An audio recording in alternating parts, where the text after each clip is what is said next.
नमस्कार दोस्तों, welcome to budget balance now channel.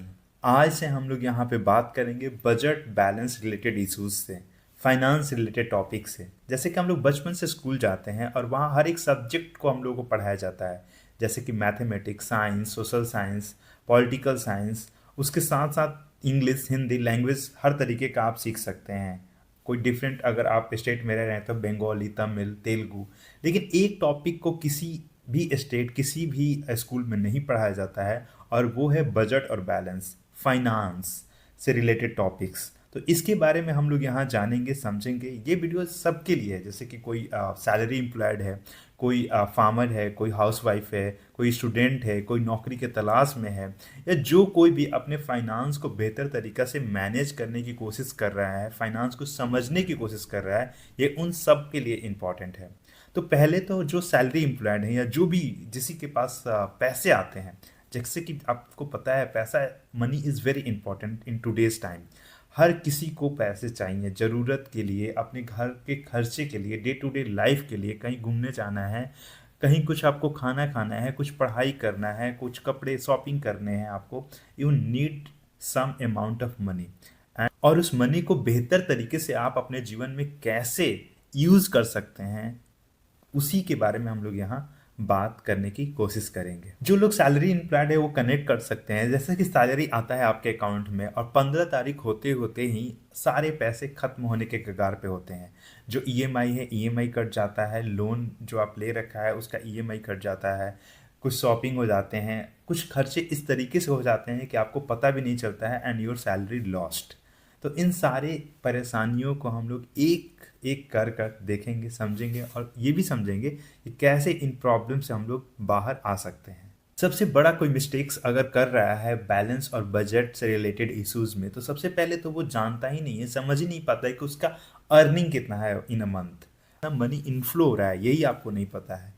कितना स्पेंड हो रहा है ये ऑफ कोर्स नहीं पता होगा, और कहाँ कहाँ स्पेंडिंग हो रहा है ये आप समझ नहीं पाते हो। बहुत सारे लोग हमारे आसपास ऐसे भी हैं जो कि इम्प्रेस करने के लिए लोगों को दे स्पेंड मनी। लाइक उनके पास भले ही दे अर्न 12,000 और 15,000 a month, but they will by iPhone for them self. Expensive bikes होंगी, एक्सपेंसिव ब्रांडेड क्लॉथ्स होंगे। तो ये सारे मिस्टेक्स मिडिल क्लास और लोअर मिडिल क्लास ज़्यादातर करता है, कि they earn very less amount but they spend बहुत ज़्यादा, वो स्पेंडिंग करते हैं। और इसके चक्र में जब वो फंसते हैं तो फिर वो लोन लेना शुरू करते हैं। एक बात हमेशा याद रखें कि rich people by only asset and poor people by only liabilities. What is asset and what is liability?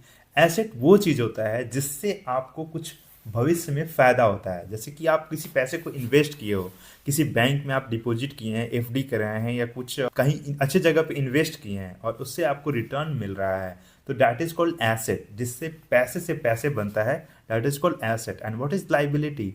जो खरीदते ही उसका दाम घट जाता है। जैसे कि मान लो आप नया कार आपने लिया और कार को शोरूम से निकालते ही उसका 20% प्राइस कम हो जाता है।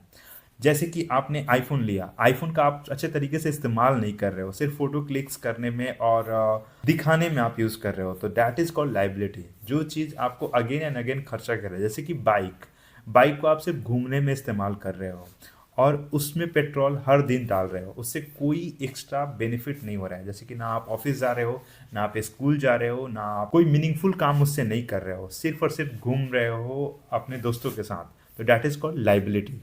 हमारे आसपास बहुत सारे ऐसे लोग हैं जो कि सिर्फ और सिर्फ सैलरी पे डिपेंडेंट रहते हैं।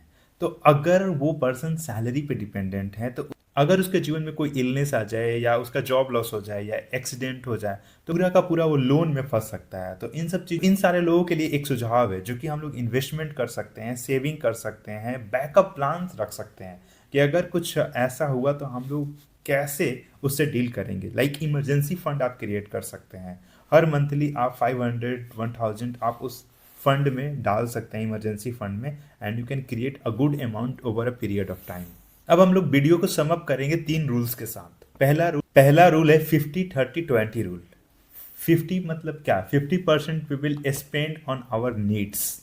जितना भी अगर हम लोग कमा रहे हैं, like if you are earning 20,000 a month, अगर आपकी मंथली 20,000 है, तो आप 50% अपने नीड्स पे खर्च करो, रहने, खाने, पीने, सब पे, यानी कि 10,000 on your needs.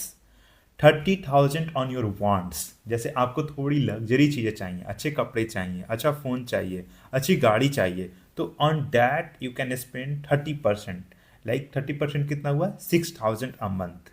And 20% on your savings, आप हर महीना 20% सेविंग कर सकते हो। This is your 50-30-20 rule.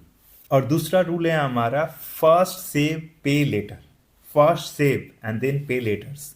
जितना भी आपके पास मंथली आ रहा है उसमें से 20% पहले सेव कर दो। That money has been locked now. अब आपको चिंता करने की बात नहीं है। नाउ 80% जो बचा, 80% में 50% आपके नीड्स पे जाएंगे और 20% आपके सेविंग्स पे जाएंगे। नाउ 80% बच, 80% में 50% आपके नीड्स में जाएंगे एंड 30% आपके वांट्स में जाएंगे। तो फर्स्ट सेव एंड देन पे लेटर। पहले सेव कर दो, जितना भी अमाउंट आपके पास पर मंथ आ रहा है उसमें से 20% आप सेव कर दो एंड देन जो 80% बचा उसमें से आप पे करो। तीसरा रूल है start SIP in your early time. आप अपने शुरुआती के दिनों में ही SIP शुरू कर दो। SIP क्या है? Systematic instalment plan. इसके बारे में हम लोग अगले वीडियो में डिस्कस करेंगे, समझेंगे व्हाट इज SIP और इसको स्टार्ट कैसे करें, और भी इसके बारे में डीपली हम लोग समझने की कोशिश करेंगे।